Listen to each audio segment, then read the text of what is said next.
Hello, this is Gresh from the I Am CEO podcast. I have a very special guest on the show today. I have Travis Brown of Poddex. Travis, it's awesome to have you on the show. Hey, Gresh, thanks for having me on. I'm really excited to be here with you today. No problem. Super excited to have you on as well. And you're doing so many phenomenal things. I wanted to read a little bit more about Travis so you can hear a little bit more about all those awesome things. And Travis is an entrepreneur and podcast producer. His goal is to help podcasters find their voice, grow their audience, and start their own podcast movement. He is helping the next generation of podcasters rise up and become the greatest communicators of this decade. He is also the inventor of Poddex, a tool for the starting out or pro podcaster to help grow their audience, have deeper connections, and set themselves apart from all the other interview podcasts online. Travis, great to have you on. Are you ready to speak to the I Am CEO community? Absolutely. Let's rock. Let's do it then. So to kind of kick everything off, I wanted to rewind the clock a little bit, hear a little bit more on how you got started. Could you take us through what I call your CEO story? We'll let you get started with all the awesome work. Yeah. So I believe that, entrepreneurs are sort of like programmed right out of the box, right? So when I was 8, I had the lemonade stand. And when I was 12, I started cutting the grass in my neighborhood. And like, it's just something that I've always done. So I've started little businesses my entire life. Now this business is around podcasting. And so, at one point in my life, I was a professional musician. And so I learned audio. I learned how to record. I learned how to do all the microphone stuff. And then, you get to this point as a musician where you either make it or you don't, right? And it's time to kind of stop Peter Panning and grow up. So I got a big boy job in an office, and I would just go to this office every day. I would drive every day, like an hour there, an hour back. And at some point I stumbled along podcasts, and, it's great for people like you and me because we get to learn business tips and all these things. But I quickly realized not all podcasts sound that good, especially at the time. This is years ago. So it sort of dawned on me, like a light bulb went off over my head or whatever. And I was like, I could probably help people make better sounding podcasts because I have all this audio background. So I just quickly pivoted and started a podcast. Like the best way to do anything and to learn anything is just to start. So I started my own podcast, started interviewing people doing that stuff. And I went to a mastermind group where I met a guy who knew about podcasting, and he said, I want to start a podcast. And I said, great, let me help you. Right. So we put out a plan, got him podcasting. He's got now to date almost 1 million downloads. He has an HGTV show that we basically backtracked all the way to the podcast. So from there, it was just word of mouth. People kept asking me, hey, can you help me with my podcast? Can you help me with my podcast? So I basically started an agency where I would help people have better audio with their podcast. And I pushed all my podcasting to the side because I was so busy helping other people. But it was great because it was a really big learning experience for me to, I've edited over 2,500 podcasts. So I really know what makes a good episode and a good interview.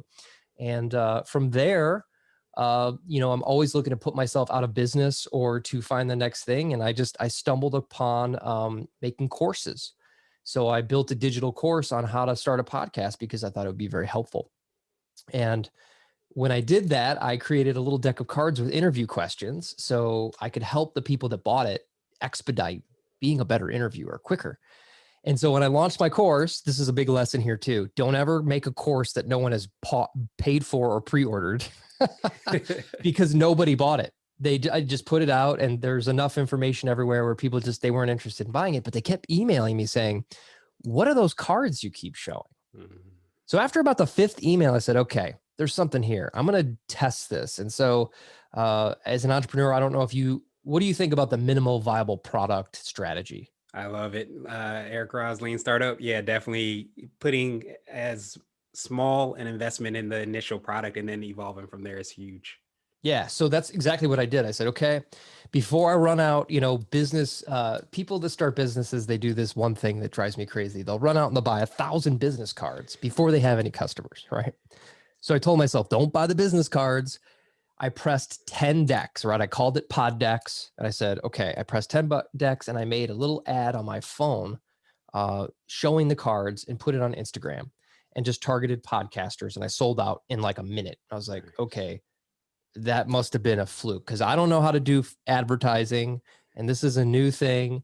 And so I took that money and I pressed 100 decks, and then I sold out in a day. And I was like, okay, now there's some work to be done. So really starting small, I think, was a key to the success of not buying 10,000 of something that I didn't know people were going to buy, or, this idea is a little bit of a blue ocean idea. So you have to be careful when your concept isn't something that already exists in the world. So that was, I think, that brings me to today, which I now have a mobile app version of Poddex, and I've sent Poddex all over the world. Thousands of podcasters are using them. So my advice really is two things here. One, sometimes the thing you think is your big idea is not necessarily the end of the story, and you have to be able to pivot if you see an opportunity. And then second, just don't buy the business cards yet, right? It's like just build something small and then nurture it. Like we don't plant a tree and expect it to grow into a huge oak overnight, right? We plant a tree and we water it and we sit, so take that concept into yourself while you're starting your next thing. Nice. That's so much value. I appreciate you for expounding upon that, because you're absolutely right. And I think that's the beauty of the MVP is you get the opportunity to have the flexibility of pivoting without having that sunk cost Yeah. fallacy, or being stuck. And like, I spent so much time and energy, or print out so many business cards, as you said so well, that I don't want to pivot because I know this is going to work. I'm going to see it work. Sometimes you forget or miss the potential opportunities that are sometimes right next to what you're actually doing. So I Yep. absolutely love that. Yeah. It's great stuff. Awesome. Awesome. And so I know you touched a little bit upon like what you do and how you serve your clients. Could you tell us a little bit more about that and what you feel is kind of what I call your secret sauce, the thing you feel kind of sets you apart and makes you unique? Yeah, absolutely. So, my editing service is called Podcast Buddy, and what I do is I work with coaches and entrepreneurs and business people who want to have a podcast, but they're not necessarily maybe interested in spending time editing or learning audio. So, the average podcast takes about an hour to record and about 3 hours to edit. So, if you're a coach, let's say you're a business coach and you charge $400 an hour, well, every podcast you do yourself, that's 4 hours. So, you're basically losing at least $1,200 every time you edit your podcast, right? So I basically compare it to this. I could do my own taxes, but it stresses me out. I don't really want to deal with it. I pay a premium to an accountant. He does it right. And I'm a happier person because I don't have to deal with it. So this is a similar situation. So when I started it, my idea was to make it as easy as possible for somebody to just do their fun part and then give me everything and I take care of the rest. So what we do is we have a little private portal. You just give us a link to your audio, tell us when you want it to go out, and we listen to it in real time, edit it, mix it, master it, so it sounds like broadcast ready. Then we have a team of show notes writers. They write notes, and then we actually schedule it in your host and archive everything for you in a shared folder, so you have access to it at any time. So I've never run an ad for it. I've never done anything but word of mouth. Referrals. So, and I think there's something to that. Like if people are talking about a service that they really love and use, that's how you grow your business. Like I could run ads for it, but it's much more valuable to me to have people really love what they're getting. And that's the best. That's the best, advertising you can ever get. Whether that's a podcast, we always hear, where have you heard about your last podcast from? Somebody told you, hey, you should check out this podcast, right? You didn't see an ad for it. So I think that's what gave it a little bit of success. And then, we basically don't write checks we can't cash, right? So we don't miss deadlines and we produce the best possible product and we own our mistakes if there are mistakes. And I think that goes a long way as a business.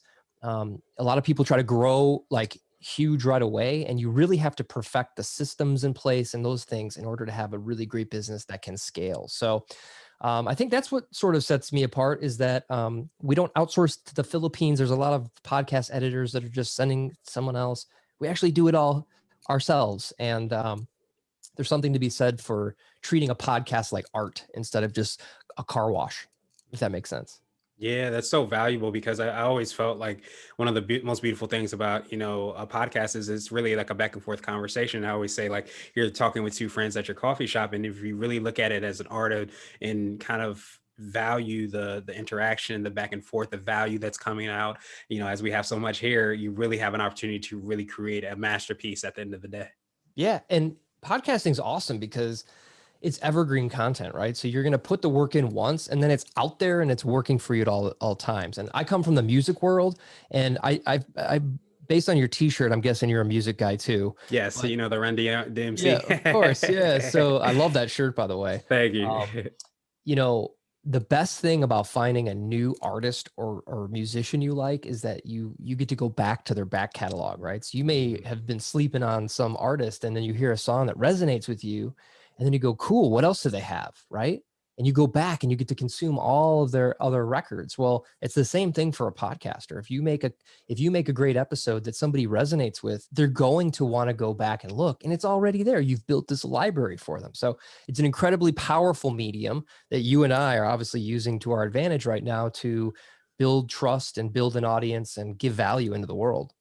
Yeah, and it's so huge. And I think a lot of times what we even forget about just, the lessons of business and of life is a lot of times you don't hit that, I guess, break point until much later. So a lot of times when somebody hears one of your episodes and a lot of people hear it or they hear from word of mouth that you're doing a phenomenal job, that's when you start to really hit that next level. But going back to what you said and what you do for clients, like when that opportunity comes, you want to make sure you have something truly valuable and you've done and created something of extreme, importance, kind of like a piece of art, like as you said, because that's when you really take it to another level, not because you kind of churned it out, so to speak. Yep, exactly. Yeah, and people do business with who they like. So, Hmm. if you do a really great job and you have a good presence, people are going to want to do business with you. It's the same thing for a podcast.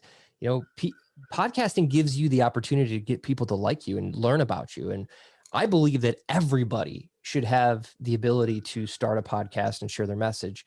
And you'd be surprised, like sharing stories on a podcast, how you can connect with someone so much more than writing a blog post or something on Medium, because people read that stuff in their own voice and their own mood. But when me and you are having a conversation and we're sharing as much value as we can, and maybe we get vulnerable and we share something that we hadn't shared before, that makes for something really incredible that people are magnetized towards. And it gives you a deeper bond, whether you're a business person or a coach or a comedian. It really connects people to you in a way that other things just don't. So that's why I love podcasting so much. Also, I've got a very big mouth, so it's easy for me to podcast. Yes, absolutely. I always say like I enjoy to talk so much, so I decided to create a podcast for that reason. Gives me the opportunity to do that. But Yeah. he definitely hit home a very valuable point because I think that I often say we forget about the human aspect of business. Of course, the numbers are important. Of course, you're having your taxes done is important and all those things. But I think we sometimes zoom over the human element. And I think podcasting allows you to amplify that because you're having communications, you're telling stories, you're getting to know per person maybe on a deeper level. So when you have that opportunity to do that, it definitely can go to take all things to another level. Very well said. Awesome, awesome, awesome. And so I wanted to switch gears a little bit and I wanted to ask you for what I call a CEO hack. So this could be like an app, a book, or a habit that you have, but what's something that makes you more effective and efficient?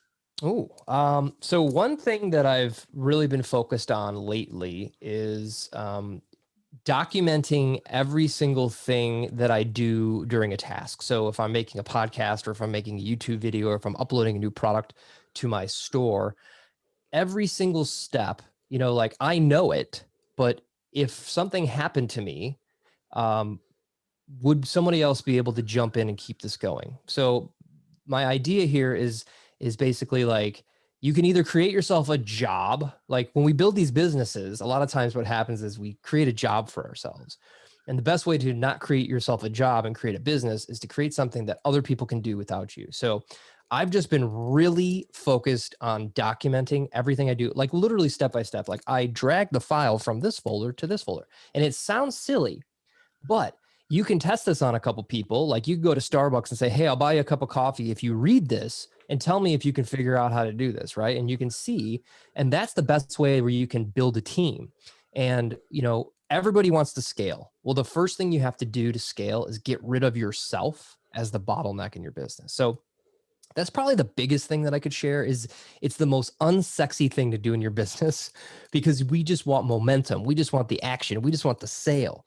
But by putting those things into place, you're going to set yourself up to be so much more efficient and be able to go on vacation or hire somebody and have all those things laid out so that you can not like, or hey, if you get hit by a bus, like, will your business go on without you? And that's something that's really important to me is like, my business isn't about me. My business is about my customers. And so if I'm not there, we need to continue to give them fresh content ideas. So I think that would probably be my number one hack. Nice. I absolutely love that. And it speaks so much to, I feel like, the balance beam sometimes of being a CEO or an entrepreneur, because a lot of times you have to, or you want to have an ego to say, hey, I can create this really phenomenal thing and make the world a better place. But at the same time, you also have to say, I can't and don't want to do all of the things. I want to basically replace myself, or as you said earlier, take myself out of business, so to speak, Yeah. because you allow yourself to create something that can be scalable because you aren't controlling all the things you've created, those documentations, that system, so that it can continue to go on without you. Yep, absolutely. Yeah. I mean, and if you can find somebody to do something 80% as good as you can, right? The thing that keeps us from doing that is like, well, I know how to do it and I know how I want it done, right? Well, that's going to keep your business small forever. Like it's the truth. Like I'm experiencing that right now. Like I'm packing envelopes and driving to the post office and writing email copy and doing all this stuff. And I'm just like, this will never grow past what it is until I can get some other people who can do some things for me. So if you're listening to this and you feel stuck, you're like, oh, I just got to get to the next level. That's a next level task to sit down and do. It's not fun, but it will work. Yeah, absolutely. And I think kind of even what you said in the beginning of what you do for clients, like coaches who are, charging, let's just say $400 an hour, if they're spending that time editing podcasts, even though they're able to do it, why not get somebody that can do it better, or even close to better, or close to what you want? And when we start to really value our time and understand where our zone of geniuses are, it allows us to really make the impact that we ultimately could have. Absolutely. Where Awesome. is the zone of genius from? I feel like I just read that somewhere. Gay Hendricks from The Big Leap. Okay, cool. Yes, it's a great concept, and I think that so many times we forget that, because just like you said in the E-Myth, you're really talented at something, you have a job, and then you decide to start a business, and you start doing more things. You forget that zone of genius, and you lose sight of that, and start trying to control everything. I love it, man. You're an avid reader like myself. So Yes, absolutely. I love the little nuggets you're dropping. I'm like, I know that book. So I wanted to ask you now, speaking of nuggets, of what I call a CEO nugget. So this could be a word of wisdom or piece of advice. It could be around podcasting or something around business. But what would you either tell a client, or maybe if you hopped into a time machine, you might tell your younger business self? ooh. Well, I could definitely say that perfect is boring, right? So we're if I'm making a podcast, I could sit there all day and edit it to death and make it just this sterile, perfect thing, but that's boring. And I could try to make the perfect business or the perfect product or the perfect service, but you got to get dirty. You just have to like put stuff out there and see what's working and then optimize. So I'll go back to the example I gave earlier. Like, I started this business really small, right? And so along the way, there's lots of failures. There's lots of learning. There's lots of, I ran out of product because I wasn't pipelining. I figured out that the USPS can barely deliver a shipment. There's all kinds of things that happen. But Mhm. if I would have waited for it to be perfect, I wouldn't be shipping product, right? So you have to just get used to, I think, taking feedback in a way when somebody tells you there's a problem with something, they're not necessarily telling like you're the problem, but they're saying like, I don't like this about your business. And you go, perfect, because this is free feedback that I can now augment to make all my other customers' life better. Right. And I think as creators, as creative people, sometimes we just get stuck taking all that stuff personally. Like we'll have, a bunch of great reviews and one bad review, and we hyper focus on that bad review.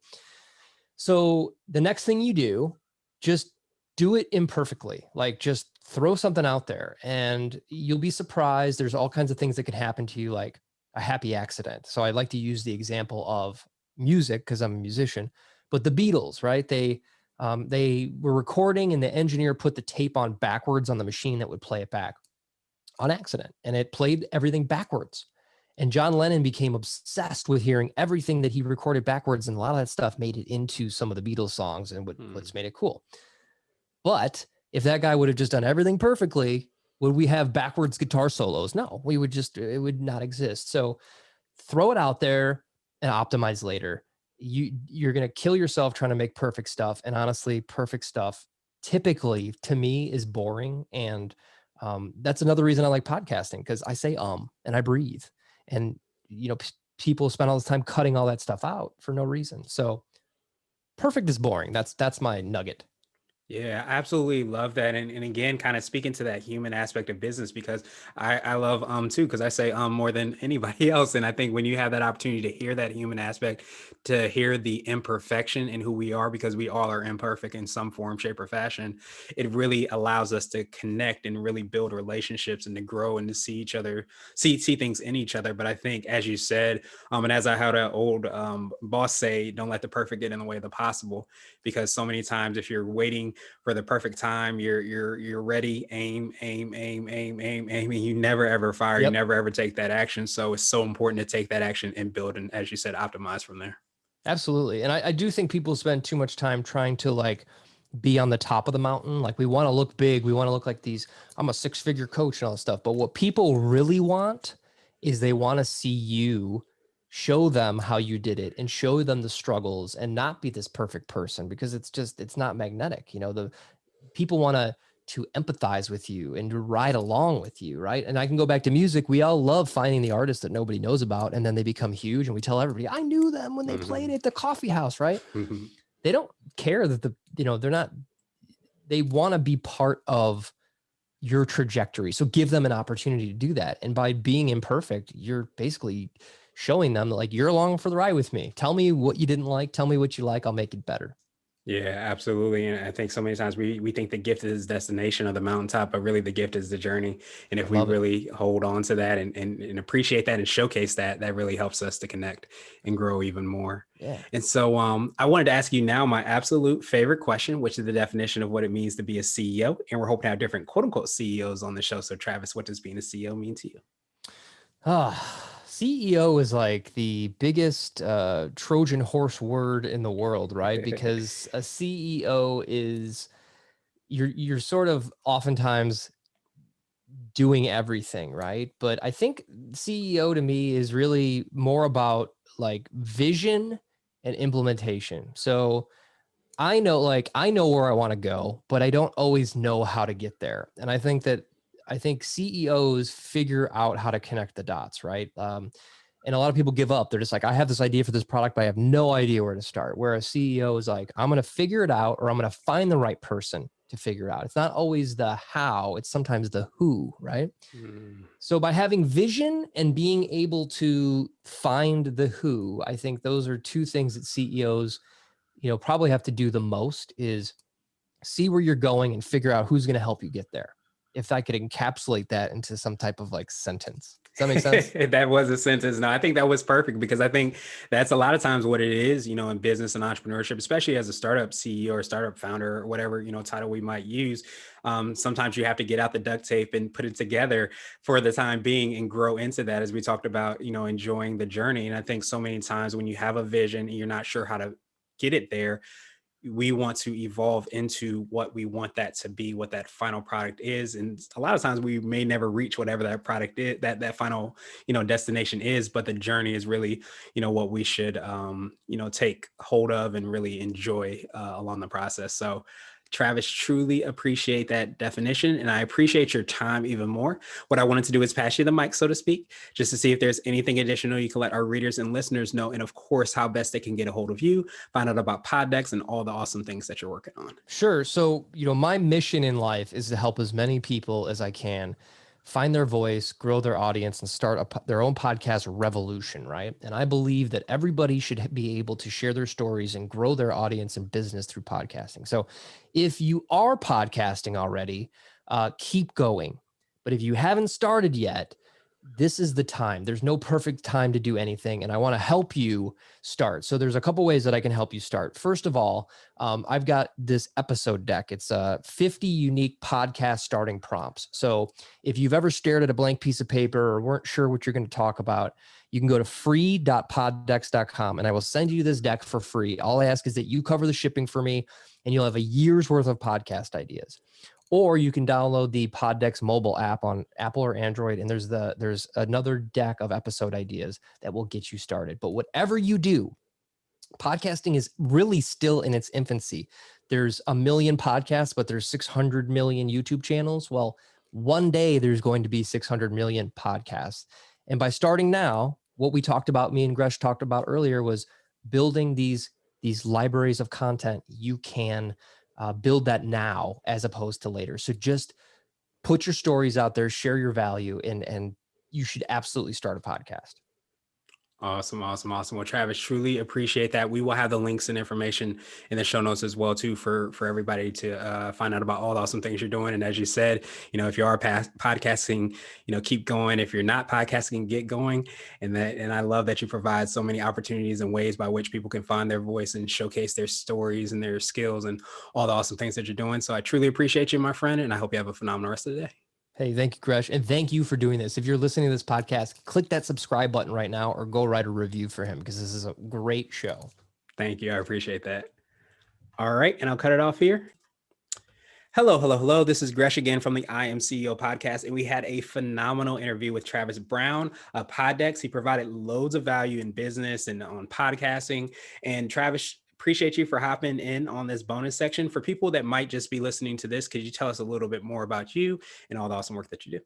Absolutely. So I'm Travis and I'm obsessed with podcasts. So I am a podcast editor and I also have a product called Poddex, which is a tool for creators to have better conversations. So if you're looking to spark your next great conversation, you can check them out at poddex.com. Awesome, awesome, awesome. And I know I don't know if you would say it's your mission, but I feel like it is your mission, and you being able to help people and empower people to be able to tell their voice, tell their stories. And I know you have loads of kind of information and value that you provided during the episode, but also you're going to provide now. Could you tell us, I guess, a little bit more on the things that podcasters need to know maybe before they're getting started or if they're trying to grow their business? Yeah.